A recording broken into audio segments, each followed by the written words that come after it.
Welcome back to our series here at Faith Presbyterian Church called Good to Great.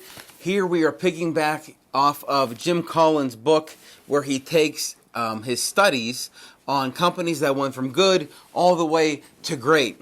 Each week we take one of the lessons he studied and found, and we apply them to everyday life and look at what the Bible has to say about it. This week we're looking at something that he discovered called a culture of discipline. All right, here's what he says. All companies have a culture. Some companies have discipline, but few companies have a culture of discipline. One of the really cool themes that he highlights is something that he distinguishes, which is called the window in the mirror. All right, so take a second and check this out. He says that when things go wrong in any organization, a great leader takes time and looks in the mirror. Let me say that again. When things go wrong in any organization, I don't care if that's in your house, church, or $1 million company. When things go wrong, great leaders look in the mirror. That is, they look at themselves. They look at what they could have done better.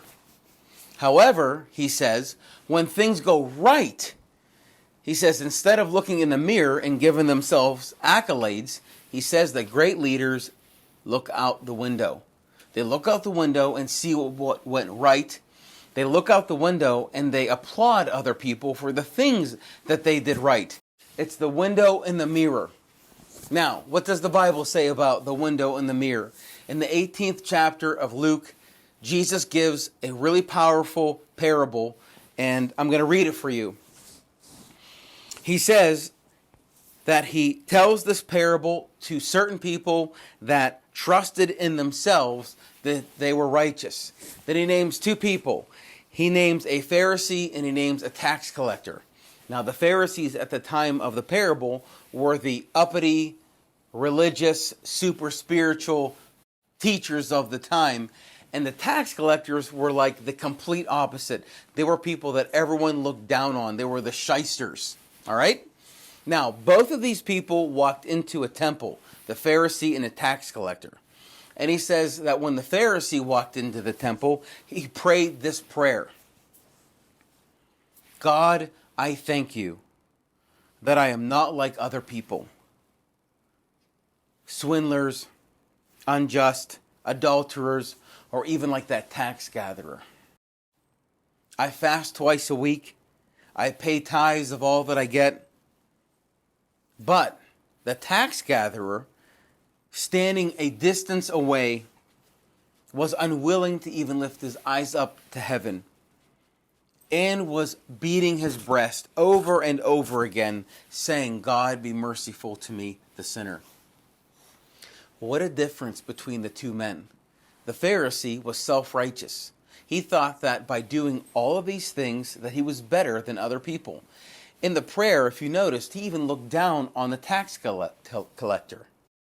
However, the tax collector was so humble and was so beat up over the sins that he had committed. The Bible says that he was beating his chest, and you could hear him repeating this phrase over and over and over again. God, be merciful to me, the sinner. Think about that phrase. God, be merciful to me, the sinner. What was he doing?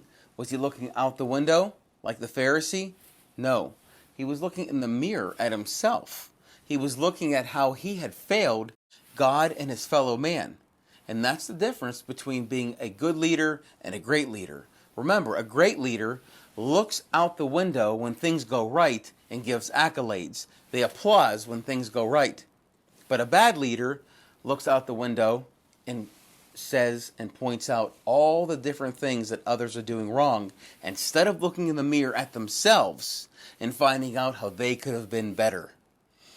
I hope you enjoyed this video. I'm signing off. If you found this helpful, I'm going to ask that you simply hit the subscribe button and leave us a comment. I'm out.